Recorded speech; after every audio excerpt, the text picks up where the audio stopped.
She left him sleeping and walked into a love she never expected. The clock on the bedside table glows 12:04 a.m.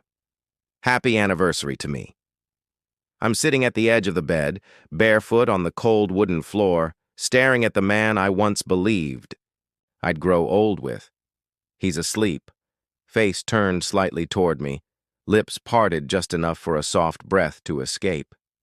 He looks peaceful, innocent even, like the man who once held my trembling hands and promised me forever under 1,000 stars.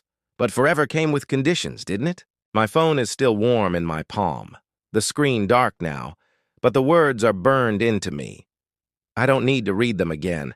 I can hear them in my head as clearly as if she whispered them to me herself. Last night was amazing. Can't wait for round 2. Same hotel? Her name sits above the message like a signature on my heartbreak. His assistant. Of course. The same girl who always smiled too wide, whose perfume lingered in his suits long after late nights at the office. And I ignored it. Because love makes you blind, or maybe it just makes you hope. I place the phone face down on the nightstand. My fingers tremble, but I steady them against my knees. My heart, I can't steady that. It's a wild thing in my chest, clawing to break free, to scream, to shatter this room with everything I feel, but I don't scream. I don't cry. I just breathe. Slowly. Deeply. Until my vision clears enough to see what needs to be done. I reach for the closet. The door opens with the softest creak, a sound swallowed by the hush of midnight. Inside, the shadows stretch long over the dresses I wore for him, the heels he once admired, the bags I bought because I thought they made me look like the kind of woman he wanted. I pull down a small suitcase, black leather, the one I used for weekend getaways, the ones that feel like a lifetime ago. The zipper's whisper cuts through the silence. I start folding clothes mechanically, 2 pairs of jeans, sweaters, the cream blouse that makes me feel like I still own a little grace. My hands move on autopilot, but inside everything is chaos. My pulse drums in my ears, every beat a reminder. This is the last time. This is the end. He stirs behind me. I freeze. My breath catches in my throat. For a second, I think he might wake, might see me standing here with my life in a bag and guilt written all over his skin. But he doesn't. He just turns onto his back, arms sprawled across the sheet like he owns the whole damn bed and me with it. I swallow hard and keep packing. When the suitcase is almost full, I glance at the dresser. There's a framed photo of us from our first year. Me laughing, him kissing my cheek, sunlight painting our faces gold. I stare at that girl in the picture for a long time. She looks so happy, so sure of him, so sure of herself. I almost envy her. Then I turn the frame face down. I pull open the drawer, grab a notepad. The paper feels rough against my fingertips, the pen heavy in my hand. And then I write. Thank you for showing me who you are. 6 words, that's all. No anger, no begging for an explanation, just truth, clean and sharp. I place the note on his pillow. And then I stand there for a moment, staring down at him, wondering how long it will take before he sees it, wondering if he'll even care the way I did when I found out. Part of me hopes he does. Part of me doesn't care anymore. I close the suitcase. The sound is final, like the snap of a lock on a door that will never open again. My heels click softly on the floor as I move through the apartment. Every step feels like shedding a layer of skin, peeling away the years I gave him, the woman I was when I loved him. I pause at the doorway, look back one last time. The bedroom is dim, his shadow long across the bed. For a second, my throat tightens, my eyes sting, but I don't break, not tonight. The night air greets me like a secret when I step outside. It's cool, laced with the scent of rain and distant jasmine. The city hums quietly, cars sighing over wet streets, a siren wailing far away. I pull my coat tighter around me and grip the handle of my suitcase, one step, then another, each one lighter than the last, and just like that, I'm gone. 6 months later, I barely recognize the woman in the mirror. The skyline behind me glows like a promise, silver and gold lights pulsing against the midnight blue of the city. My new apartment isn't much. 2 rooms, cracked tiles in the kitchen, a window that sticks when it rains, but it's mine.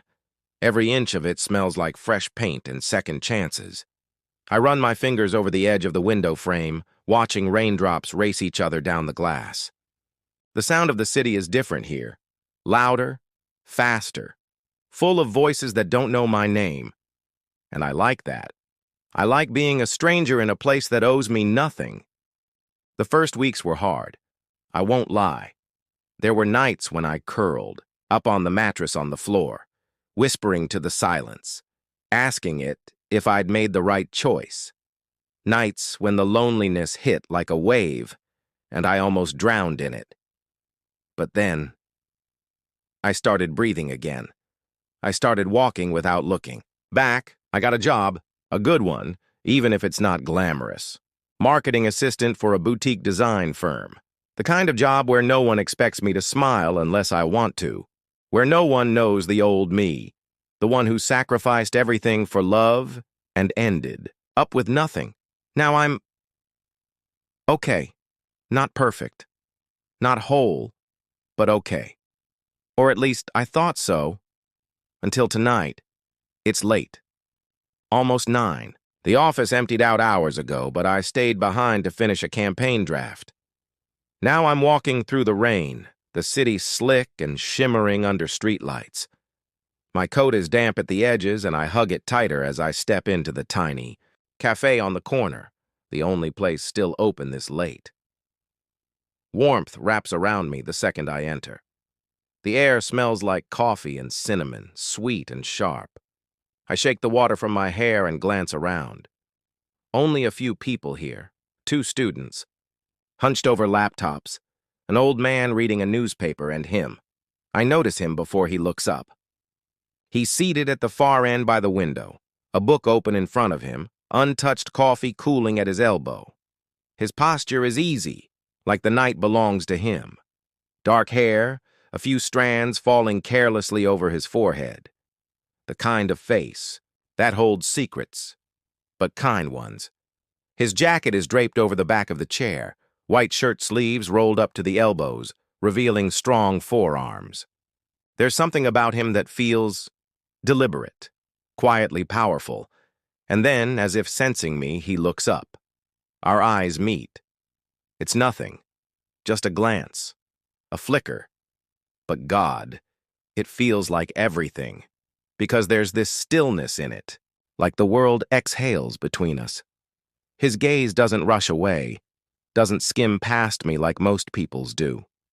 It lingers, holds, like he's reading something written on my skin.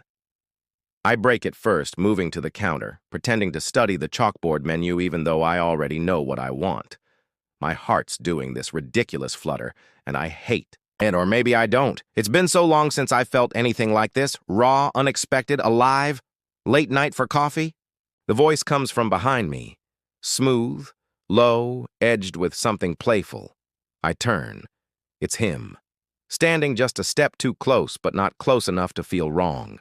Up close, his eyes are even darker, a shade of brown that holds warmth and shadows, all at once. There's a faint scar near his jaw, a whisper of a story I want to know. Could ask you the same, I reply, lifting an eyebrow like I'm not completely thrown by him. His mouth curves. Not a smile.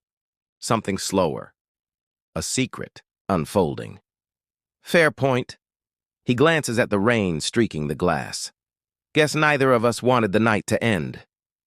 Something about the way he says it, soft, almost thoughtful, makes my pulse trip over itself. I shrug lightly, trying to hold my ground. Or maybe I just really wanted coffee. He laughs then, low and warm like dark velvet. And God, it does something to me. Something dangerous.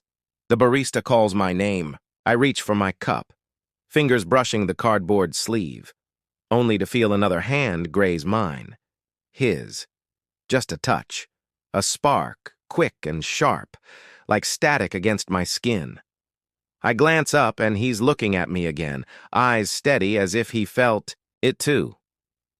"Enjoy your coffee," he says, and it sounds like a promise. Or a dare. I walk to the door, heart hammering like I just ran a mile, but before I leave, I can't help it. I look back. He's still there, watching me, book forgotten, that curve still playing on his lips. Outside, the rain greets me with open arms, cool and clean. I lift the cup to my lips, but the taste of coffee is the last thing on my mind. Because for the first time in months, I feel something more than pain. I feel curious, and that scares me almost as much as it thrills me. It starts with a message. "You left your umbrella at the cafe." I read it twice before realizing. I did leave it there. I remember the way the rain clung to my coat last night, the way my thoughts were tangled in the look he gave me. I never even opened it, I type back slowly. You didn't have to track me down for that. Maybe I wanted an excuse. His reply comes faster than my next heartbeat. I stare at the words, feeling something unfamiliar curl low in my chest. Something warm, reckless, dangerous. "Meet me at the cafe?" he adds. I should say no. I should thank him, tell him to leave it at the counter and move on. But instead, my fingers betray me. "Give me 20 minutes. The cafe is almost empty when I arrive. Just like last time, it smells of cinnamon and rain-soaked nights. He's already there, leaning against the counter, my umbrella in hand. When he sees me, his mouth tilts into that slow curve again, like a secret just for me. "You really didn't need to." I know. He hands me the umbrella, but his fingers don't let go right away. They brush mine, deliberate this time. I feel it in my spine. I swallow. "Thanks. Sit with me." It's not a question. It's not quite a command either. Just steady. Like he expects the world to listen when he speaks. I nod, because my voice would give me away. He leads me to the same corner table by the window, where the night hums softly outside. Rain has slowed to a drizzle. Beads of water tracing silver. Lines down the glass. For a while, we just sit there, 2 cups steaming between us. The silence feels good. Like an exhale after holding your breath too long. But then his eyes find mine, and I forget how to breathe again. "So," he says, voice low, almost amused.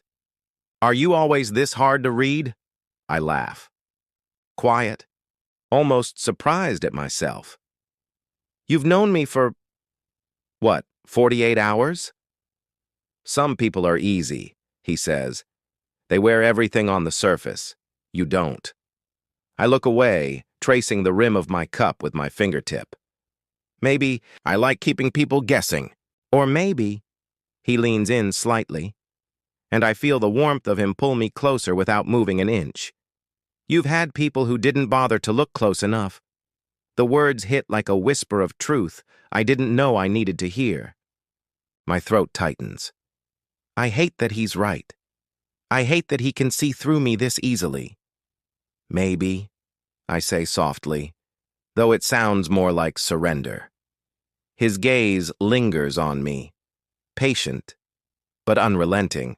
"What happened to you?" The question hangs there. Heavy? Dangerous? It's the kind of question I've been running from for 6 months, the kind that can break open things I've kept locked tight. I should laugh it off, change the subject, build a wall high enough that he can't climb it. Instead, I hear myself say it. "I was married." His jaw tightens just enough for me to notice. "Was?" I nod. My fingers curl around the cup, holding on like it's the only solid thing in the room. I loved him. I gave up everything for him. And one day, I found out I wasn't enough. My voice cracks on the last word, and I hate it. Hate the way it betrays me. For a long moment, he says nothing, just watches me with those dark, steady eyes. Then quietly, he was a fool. The words are so simple, but they land with a weight that makes my chest ache. Not pity, not judgment, just truth. I laugh, shaky and soft. You don't even know me. His hand moves then, slow, deliberate, until his fingers are resting over mine, warm, solid, real. I don't need to know everything, he says. I can see enough. I should pull away. I should. But my fingers turn under his, and before, I know it. We're holding hands across a chipped wooden table, like it's the most natural thing in the world. Like I've been waiting for this touch without even knowing it. The air changes, thickens. Every heartbeat sounds like thunder in my ears. He leans in just a little, and I feel his breath feather against my skin. My pulse skitters wildly. The space between us is so small now, I can taste the coffee on his lips before they even touch mine. And then, the door chimes.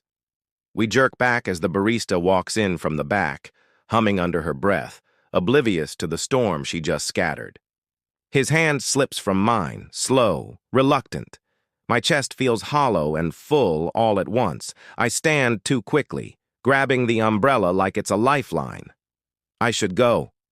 His eyes hold me for one suspended second longer. This isn't over. I want to deny it, to laugh, to pretend none of this matters. But the truth curls in my chest like fire. It's not over. Not even close. It starts with rain, the kind that doesn't just fall, it hammers, relentless against the city like it's trying to wash it clean.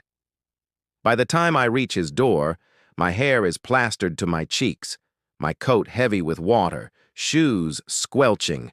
With every step, I should have gone straight home. I told myself that, over and over, but my fingers still found his number. My voice still whispered, "Can I come over?" And now, here I am. Heart pounding as he opens the door. He doesn't speak at first, just looks at me, rain dripping from my lashes, breath trembling in the cold night. His eyes sweep over me, slow, careful, like I'm something fragile, something he's afraid to break. "Come in," he says finally, voice low, steady, like an anchor. I step inside. Warmth wraps around me, smelling faintly of cedar and something darker. Him. The door clicks shut behind me, soft but final. My chest feels too tight. "Here," he murmurs, taking my coat. Our fingers brush, and even through the chill I feel the spark. Always the spark. He hangs it on a hook by the door, then disappears for a moment. When he returns, he's holding a towel. He moves closer, slow enough to let me stop him if I want to. I don't. He lifts the towel to my hair, gentle but firm, the fabric rough against my scalp as he dries me.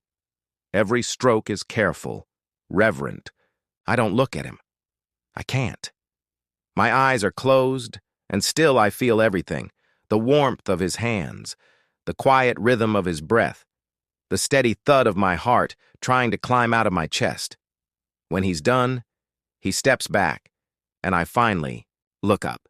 He's watching me like I'm something holy, like the storm outside couldn't touch me as long as I'm here. You didn't have to. My voice cracks. I hate that. I clear my throat. I didn't know where else to go. You came to me. It's not a question. It's not smug. It's wonder. Like he can't quite believe it. Yes.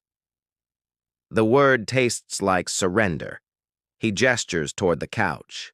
I sit, fingers twisting in my lap as thunder rolls outside, low and distant. He sits beside me, not close enough to touch, but close enough to feel his heat seeping into my skin. We sit like that for a while, just breathing, just existing. Then he speaks. What happened? I don't answer right away. My throat feels thick. But then, I do. Everything. The marriage, the betrayal, the note on the pillow, the long nights in an empty apartment, wondering if I'd made the biggest mistake of my life. The way I built a new life from the rubble, piece by jagged piece. He doesn't interrupt, doesn't try to fix it. He just listens, eyes steady, jaw tight like he's holding back a storm of his own. When I'm done, silence stretches between us, warm and heavy. I can feel the weight of my words in the air. And then, softly, "I wish I could take his place," he says, "not to rewrite the past, just to prove what you deserve."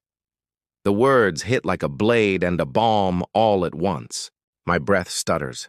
I turn to him, and there's something raw in his eyes, something I shouldn't touch but can't look away from. "I don't want promises," I whisper. "Not again." "I'm not offering promises." His voice is rough now, like gravel and heat. "I'm offering truth. And the truth is—" He stops, jaw clenching like the words might burn him. "The truth is, I can't stop wanting you." The air shatters between us. I feel it in my bones. My pulse slams against my ribs. As he leans closer, not all the way, not yet. His forehead rests against mine, breath mingling with mine, warm and uneven. His hands stay at his sides like he's holding himself together with nothing but willpower. "Tell me to stop," he murmurs. "I can't. God help me, I can't." My eyes close, and for one dizzy second, I think I'll let it happen. I think I'll let him pull me into the fire and burn. But then, I see it. Not him. Him. The man I left. The man who broke me. And suddenly, the old wounds scream louder than the new want. I jerk back, hard enough to make him flinch. I can't." He exhales, slow, like he's bleeding out something he's been holding too long. He nods once, sharp. "Okay," I stand, "because if I don't move now, I'll shatter." "I'm sorry," I whisper, though I don't know who I'm apologizing to. Him, me, or the ghost of what almost happened. He doesn't follow me to the door. He just watches, eyes dark and unreadable, as I step back into the storm. The rain swallows me whole, cold, clean, cruel. I walk fast, faster, until my lungs ache and my tears mix with the downpour. Because for the first time since I left my old life, I'm not sure who I am anymore. 3 weeks. That's how long it's been since I walked away from him. Again. 3 weeks of silence, of pretending I didn't feel the earth tilt every time my phone buzzed, only to see it wasn't him. 3 weeks of working late, coming home to an empty apartment, convincing myself that loneliness feels better than losing myself again. And then tonight, everything changes. It's late, almost midnight, when my phone lights up with an email from the agency. The offer, a position back in my old city, double the salary, the kind of job people dream about. For a moment, I just stare at it, the words swimming like ghosts on the screen. Going back would mean more than changing jobs. It would mean walking the same streets I fled from, breathing the same air as the man who broke me, a life I buried, trying to keep myself alive.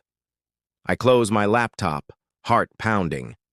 My reflection in the dark window looks back at me, stronger than the woman who left that night, but still afraid of making the wrong choice. Again.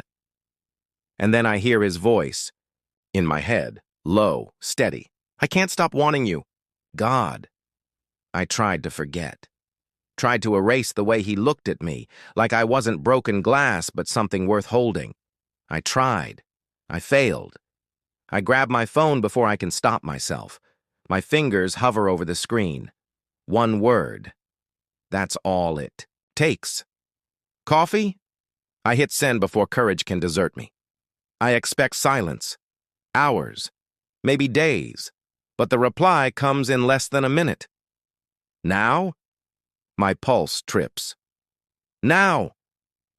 The rain has stopped by the time I step outside. The streets gleam under soft lamplight, puddles shining like fragments of stars. My heels click on the pavement, each step a question, each breath an answer I don't fully understand. When I reach the cafe, it's dark, chairs stacked on tables, the world asleep. But I know he's not there. He's waiting across the street, leaning against his car, hands in his pockets, watching me with that same steady calm that unravels everything inside me. When our eyes meet, the noise in my head goes quiet. It's just him, just me. Just this moment we've been circling for weeks. I cross the street slowly, heart loud enough to wake the dead. When I stop in front of him, he doesn't speak, doesn't smile. He just looks at me like he's memorizing every inch, like he's terrified if he blinks, I'll vanish.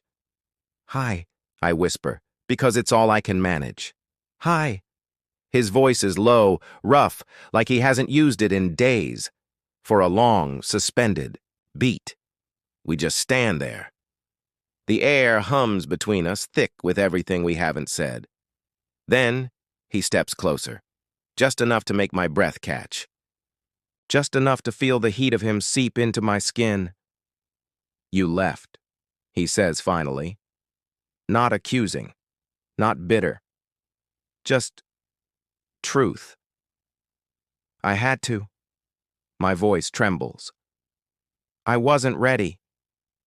And now, his eyes search mine like they're looking for a door, a sign, anything that tells him he's not dreaming. I take a breath that feels like it might split me open. Now, I'm not here because I need you. I pause, letting the words land. I'm here because I want you. Something shifts in his face then, like the weight he's been carrying cracks and falls away all at once. And then he's moving, and I'm moving, and suddenly his hands are on my face, warm and shaking, and his mouth is on mine. It's not gentle. It's not careful.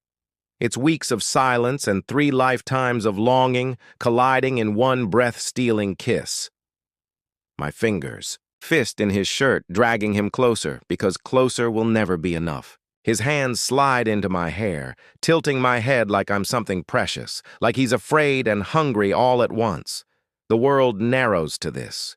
His lips, his breath, the soft sound he makes when I press harder, tasting everything I thought I'd lost forever. When we break apart, I'm trembling. So is he. His forehead rests against mine, breath ragged, and I swear I can feel his heart beating against my own.